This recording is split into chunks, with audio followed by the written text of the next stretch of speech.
Chris Lee and Blayne Gilmer of Southeastern 14. We are continuing our off-season series of SEC football previews for the 2023 season. We're doing this mid-January, so things could change between now and the time you see this. But boy, speaking of change, a lot changed at Auburn last year. The Brian Harsin firing, the most predictable thing ever in the Southeastern Conference, probably. Ole Miss coach or former Ole Miss coach Hugh Freeze, now the boss at Auburn. He comes from Liberty. And Blayne, Hugh Freeze wasted no time in completely changing the trajectory of Auburn's recruiting class, which wasn't making much of a dent on the radar. I think finished 16th nationally in Rivals ratings. They've added some players in the transfer portal, and Auburn looks ready to make a mark pretty quickly with a new coach here.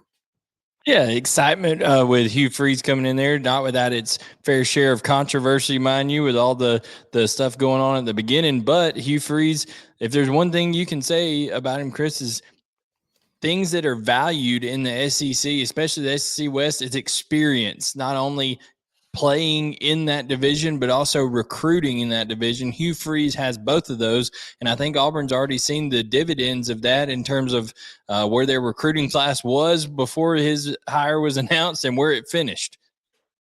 Yeah, we also get drama as an added bonus. You had the Lane Kiffin saga, and now Ole Miss's old coach is coaching Auburn. But all jokes and drama aside, Hugh Freeze is one of the best offensive minds in the country.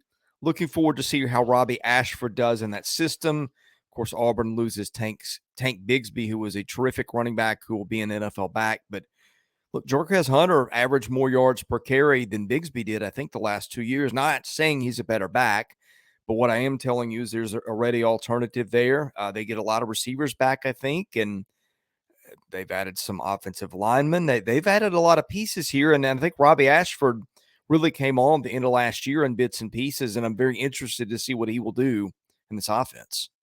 Yeah, listen, there's no – whether it's Malik Willis at Liberty that Hugh Freeze did great things with, and you're familiar with, being someone who happens to like Titans football.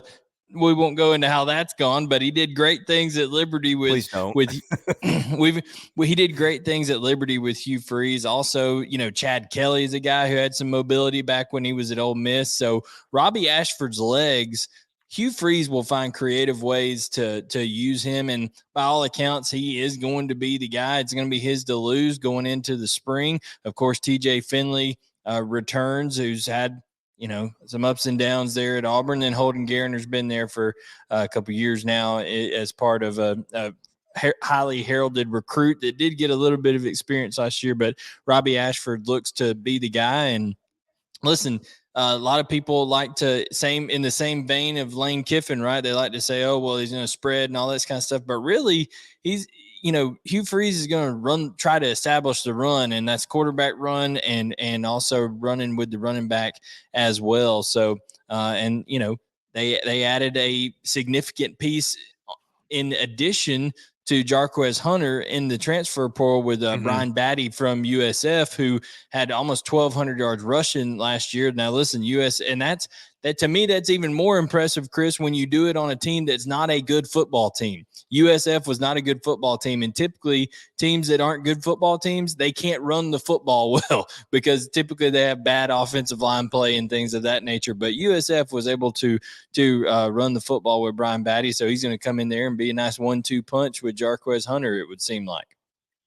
Well, you look at the parts they have. I think they returned their top 3 receivers in catches, or maybe not their top 3, but because I guess Bigsby was one. But they return Javaris Johnson, Coy Moore.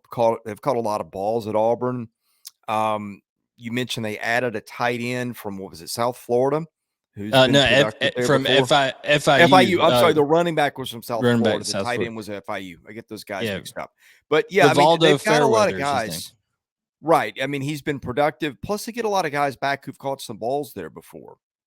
Yeah, I mean, you talk about Javarius Johnson and Malcolm Johnson.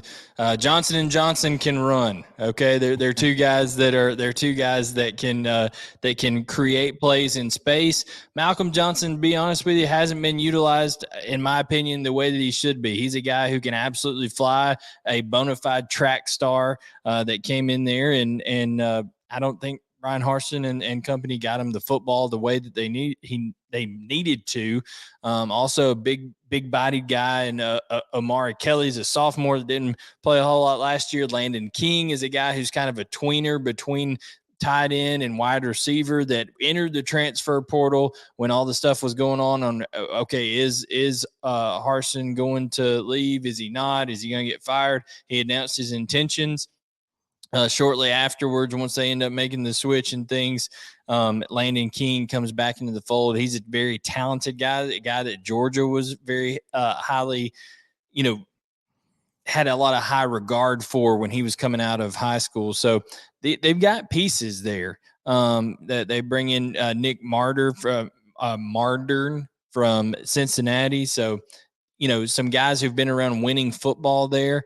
And DeQuavius Sari is a true freshman coming in that they brought in their recruiting class that was at one point committed to Georgia and ends up going to Auburn. So I know I've got Georgia and Auburn over my shoulders here, Chris, but that's oftentimes because they're fighting over recruits historically. Georgia recruits that Southeast Alabama area a lot. And of course, Auburn is going to dip into the metro Atlanta area quite often. And you can see that at the running back position. We've mentioned Brian Batty and Jarquez Hunter. They also have a sophomore named Damari Alston, who was from Woodward Academy in Georgia, that had a great high school career and dipped his toe a little bit in things as a freshman last year. So he looked for him to step up a little bit. And then, of course, their highest recruit in the entire class of 2023 is Jeremiah Cobb, another running back. So a lot of pieces returning,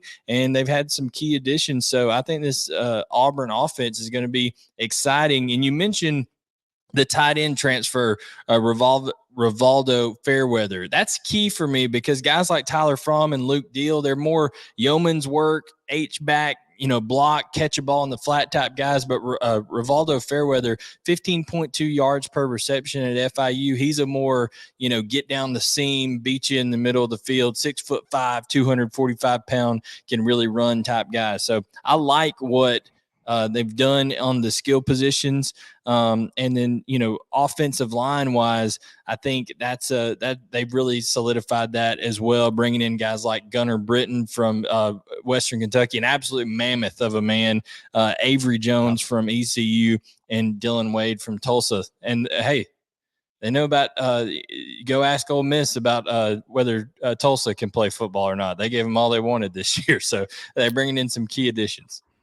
Yeah, and Western, as I recall, gave Auburn a game for a bit. Yeah, and no doubt. Western will No play doubt. fast and put up numbers, so he'll be kind of used, I would think, to the sort of things that Hugh Freeze wants him to do. Now, look, defense has been Auburn's calling card for as long as we've been alive. Defense in the running game. Defense really slipped the last couple of years, especially last year, and some guys gone. Westry, Owen Papo, who will be probably a fairly high NFL draft pick, maybe not a first rounder, but he'll be taken, day 1 or 2, I would think. You lose some guys there, but you start looking around the rest of the league, maybe not as many losses as some other teams. Now, look, Auburn wasn't all that defensively a year ago, but I wonder a reboot, some transfers, some signees. What's the outlook like for 2023? I'll tell you where you got to be excited if you're Auburn. It's in the back end of your defense, right?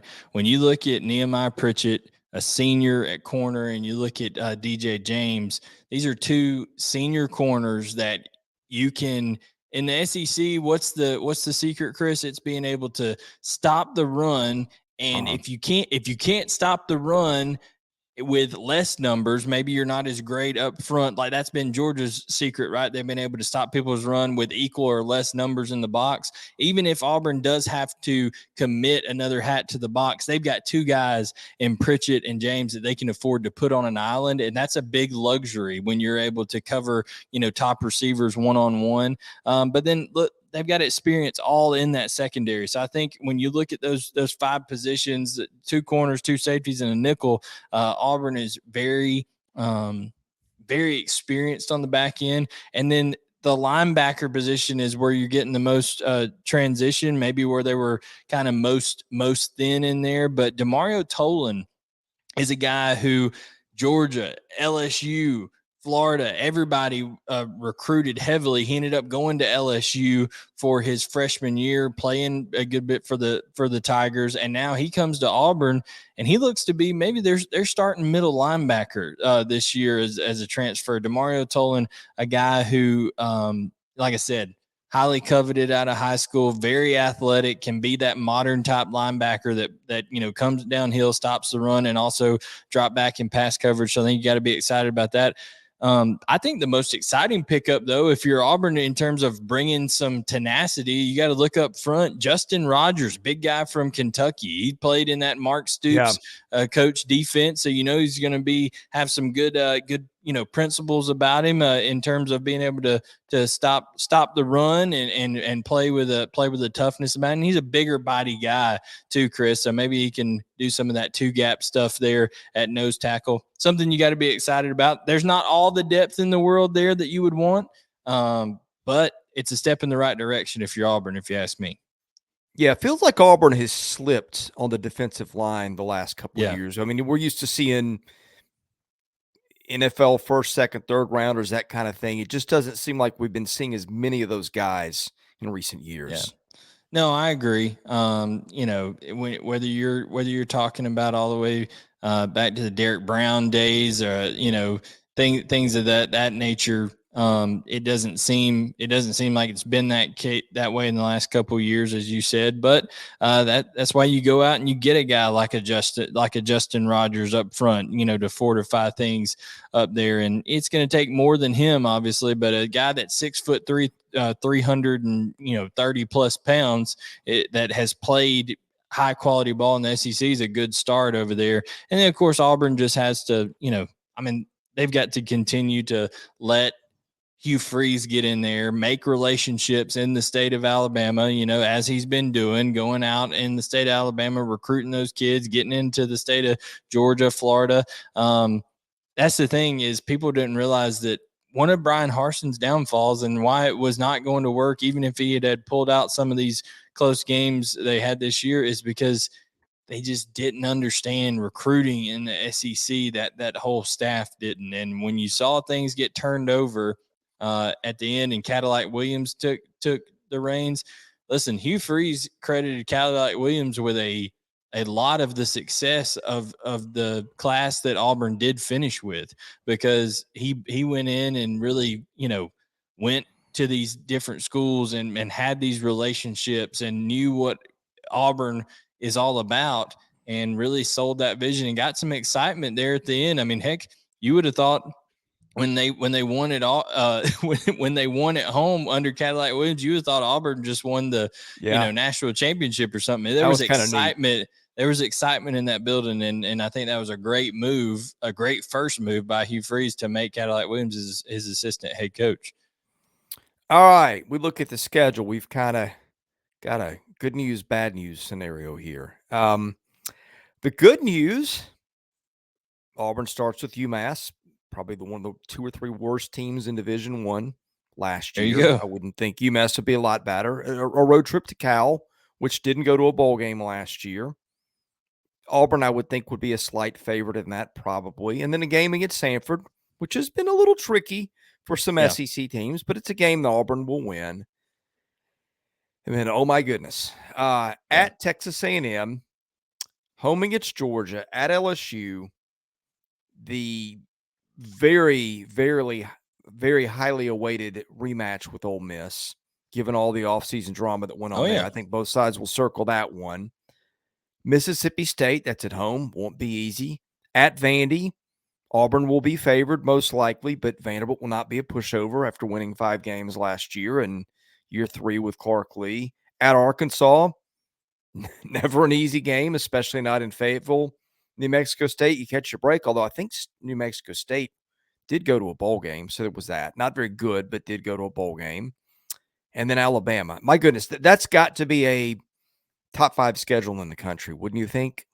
Listen, year in and year out, I say that Auburn is the tough for a coach. Auburn's the toughest job in the country, right? Because you have to deal with the legacy, the dynasty, all that kind of stuff that is Alabama. And now, oh, by the way, your crossover opponent year in and year out, at least until they get away with divisions and the permanent, rivalries, depending on how they do that, is Georgia, who now has won back-to-back national championships. So you have two preeminent powers every year on your schedule. And you have to recruit heavily against both of them year in and year out. It's not just that you're playing them; you're in direct competition with recruits for them. So I think it's a big challenge for Hugh Freeze. But I think that, I don't know, Chris, I'm more optimistic that for Auburn than I think a lot of people going forward, because quite honestly, I gave Auburn the benefit of the doubt. I ended up being totally wrong, but I thought Auburn would go 7-5, maybe even beat somebody that they weren't supposed to beat necessarily, and go 8-4 last year. I thought going into it, I was like, man, because Auburn had their first 4 or 5 games at home last year. So I was really kind of digging what they had going on. You know, listen, there's some excitement coming in that they can add some pieces, even as the true freshmen, like I talked about, Jeremiah Cobb, Kayan Lee, some excitement there. Terrence Love, Braden Joyner. These are all names that could end up matriculating their way onto the field for Auburn as freshmen and bring a little excitement under Hugh Freeze. Just got to get off to a good start, get that belief going early, get the Auburn faithful behind him.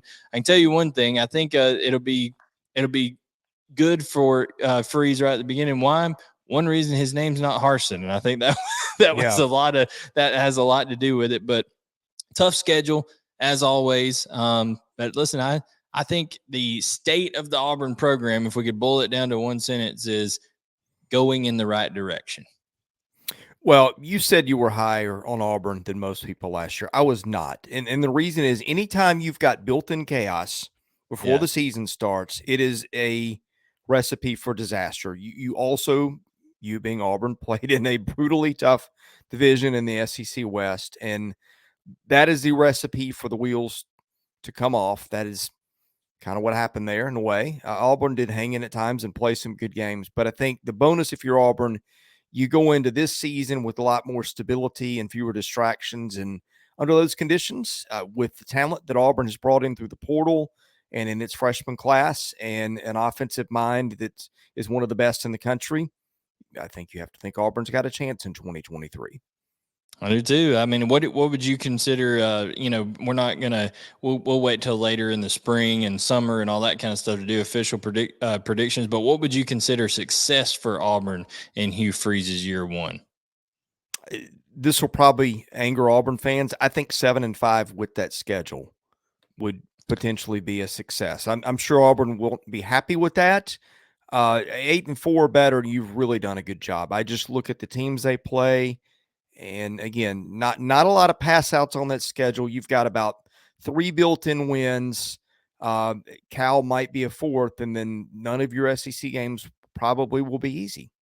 Yeah. No, I agree. I think checking it off, making a bowl first, and then anything on top of that is icing on the cake year one. But I do have faith that Hugh Freeze is going to recruit his tail off over there. A finish of 16th when they were down to 80-something in the country at one point, back when they were just languishing in no man's land with a lame duck head coach and not knowing what was going on. You got to like what he and Cadillac Williams were able to pull together there at the end. So, like I said, I believe things are going in the right direction for Auburn right now. It'll be a fun season for Auburn. We'll be here to cover it. We cover wall-to-wall football in the SEC. We also cover baseball and basketball very heavily. So best way to get all that is hit that subscribe button. So if you do that, that helps us out. That helps you find our stuff when we put it out, and hit the like button. That helps us get found. Anyway, he is Blayne Gilmer. I am Chris Lee. We are Southeastern 14. We'll see you again soon with another preview in our series of SEC football previews for 2023 as we do this in mid-January.